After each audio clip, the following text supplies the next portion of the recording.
Hello and welcome to another exciting edition of ChinnyVision. This time we're looking at Switchblade. Switchblade was first released in late 1989 for the Atari ST and Commodore Amiga. And first of all we're going to look at the Amiga version. Published by Gremlin and programmed by Core Design, it was a game that took its cues from the console games that were suddenly hitting the scene. Some great music by Ben Daglish. So when you start the game you get this backstory every time telling you the background to the game, and basically you've got to get all the parts of the Fireblade and defeat the end boss. It's really that simple. Nice Japanese style graphics here that we really haven't seen in this country at that time in most kind of games for the 16 bits and 8 bits. And off we go. Very small sprites but lovely animation on there. And first of all we're wandering around on the surface, and you can go left at the start if you want to, but you don't. There's only a few screens to the left, so you end up going right, which is what we're doing here.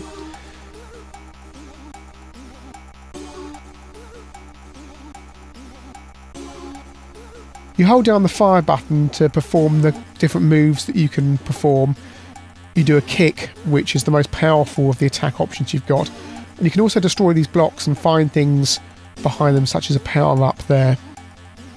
I think if you hold the fire button down briefly, it's you perform a punch. If you hold it down so it's halfway on the power meter there, you do a high kick. And if you hold it down all the way, you do that low click that's the most powerful.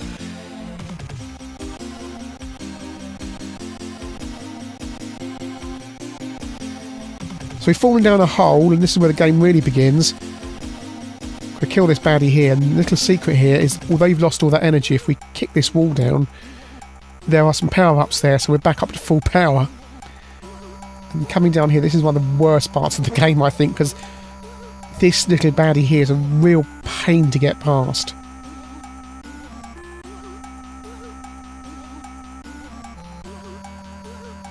And it's quite good to stand on a box like that and just kick the baddies so they can't actually attack you. And we just go exploring around the levels really. Lovely detailed graphics. Massive amount of screens to explore. And the Fireblade that you've got to collect is split around the map. So you've really got to explore it. If you just go for the quickest option through the map, you actually won't get all the parts of the Fireblade that you need to complete the game. So quite often what you've got to do is wander off into these little separate areas and find the parts of the Fireblade. Every so often you come up against a bigger baddie, and what we've got to do here is if we go down, what we're going to find is a power-up that lets you fire a missile.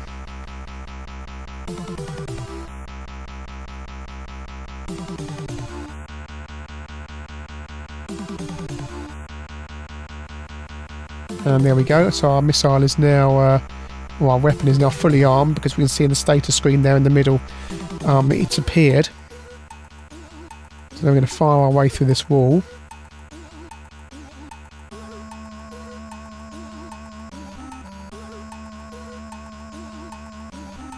Run away from that patty there. Just kill him. If we go through to the next screen, we're in for a surprise, because that little baddie is now there's now a bigger version to battle against, and there's various stages through the game. There are these big baddies that you've got to kill, and it's practically impossible to kill them without the missile power-ups. The Amiga version of the game got pretty good reviews at the time, although Amiga Power didn't care for it that much, giving it 70% on re-release. So that's the Amiga version. Very good game, very polished. We're on to the ST, and it looks very similar, as you can see in this introduction here, as the usual. There's half the amount of colours as you get on the Amiga, but it's pretty much the same game. When we are running this on an emulator, I apologise, I don't actually own an Atari ST. Slightly faster, again, pretty much usual for the ST. One of the things I want to say about Switchblade is that, although it's from Core Design, the people who gave us Rick Dangerous, I always feel that Rick Dangerous is an unfair game. It's a test of memory in places. Switchblade isn't like that. It tends to play fair. The emphasis is on exploration. If you do fall down a hole and the game's kind of put that in your way, if you start kicking and punching your way through the bricks in an adjacent area, there will usually be a power-up or something to pop your energy back up, so the game's quite fair like that. So not much to really say about the ST version. It's pretty much the same as the Amiga version, except for the obvious things, the AY sound, the 16-colour graphics, and in fact it's slightly faster. Now Gremlin converted Switchblade to the 8-bits about 9 months later. The first version to come out was for the new Amstrad GX4000 console, which was released in August 1990, and Switchblade hit the shops in time for Christmas on the Amstrad. Again, we're running this emulated because I've had 3 GX4000s and they've all blown up, so I'm not going for a 4th, so we are on emulation again, I'm afraid. We start off here and it's running in the Amstrad's 4-colour mode, but we've got this beautiful Amiga-style sky there, all those different shades of red. But as you can see, it's the same as the 16-bit versions here, really, aside from some frames of animation and the lack of colour, aside from that hardware effect in the background. In fact, the game was ported across to the CPC as well, and it's pretty much identical, as you can see on the right-hand side here. Just lacks those extra hardware things the GX4000 has.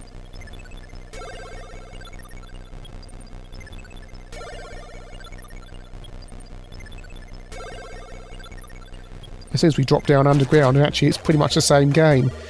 Except, there's an interesting thing going on here on the GX4000. GX4000 has hardware sprites that lets it have more colours than the standard CPC on screen.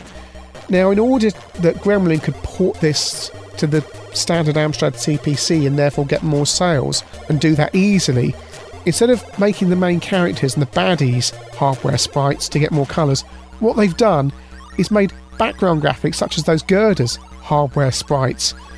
It's quite clever, so it enabled them to easily port it to the standard CPC without having to do too much coding. So we go here on the split screen here, GX4000 on the left, CPC on the right, and as you can see it's pretty much the same game and same amount of colours, apart from those background objects that are adding a splash more colour on the GX4000. The use of colour even in the standard CPC version is quite good, but on the GX4000 you get that extra level of presentation that's quite nice.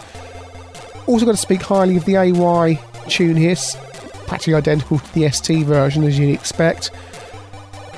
And here we are, we're coming up to that same section as we saw in the Amiga version, so we're going to go and get our missile and we'll see how the CPC/GX4000 handles the big baddie.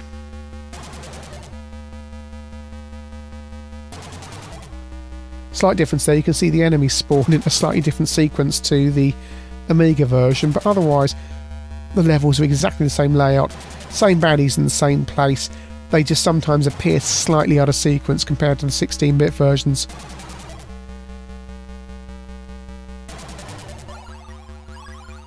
And yeah, suitably nice large baddie here, slightly crappy animation, but again it's an 8-bit machine, so it can't really throw those things around, especially if Gremlin aren't using the GX4000's hardware sprites. Aside from the splash of colour, there's not much to choose between the CPC and GX4000 versions. I'd pick the GX4000 to play, but they're both really nice. But as I say, they're both nearly identical and really nice conversions of the game. Moving on to the Commodore 64, and C64 can't really replicate that medium resolution screen mode the CPC has, so we're getting slightly chunkier graphics here.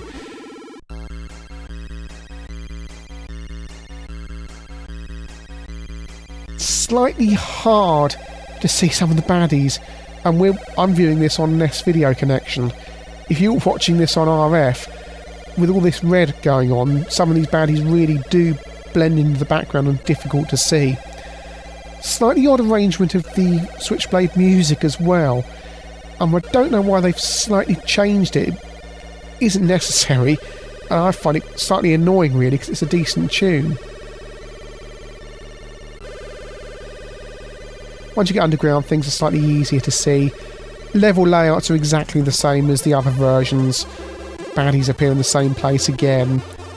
Because of these chunky graphics, although things move at a decent speed, it's just not quite as pretty to look at as the other versions. But otherwise, it's all here. I don't think this is a standout game on the C64 that perhaps it is on, certainly on the Amstrad. The other thing to say, Switchblade is slightly repetitive. There are so many screens and you continue battling your way through them, and every so often you get a different type of baddie pops up and you get power-ups. You end up playing this game for hours and hours and hours, and you begin to feel that the game's slightly similar and samey as you go through it. We're perhaps about a third of the way through here on the Commodore 64 version, and yeah, you get the big baddies occasionally, but essentially it's slightly samey, and you've really got to have some patience to battle your way through it. Moving on to the Specky, or on a 48K version here. The 128K version has the same sound as the Amstrad, so we're on the 48K version, monochromatic graphics. I'm slightly having difficulty seeing what I'm doing there and playing on the rubber keys. Essentially, it's the Amstrad version, Z80 code, just been porting across. Wouldn't necessarily be my first choice of versions to play. I mean, why not just play the Amstrad version with the extra splash of colour? But, you know, if you've got your Specky out, this is a fairly decent game, and it happily runs on a 48K Specky as well. As you can see here, you just have no music, as you'd expect. Again, similar to the C64 version, once you get underground, the graphics are easier to see, and it's the same as the CPC version, as we said. We mentioned Rick Dangerous earlier, and is Switchblade the better game? Well, in my opinion, yes, because Switchblade, as I said, plays fair, and there's a nice exploration element to it. With Switchblade, unlike Rick Dangerous, you have time to think about what you're doing and to solve the puzzles. Rick Dangerous can sometimes be, you have to react quickly, or you have a test of memory to where things are going to happen.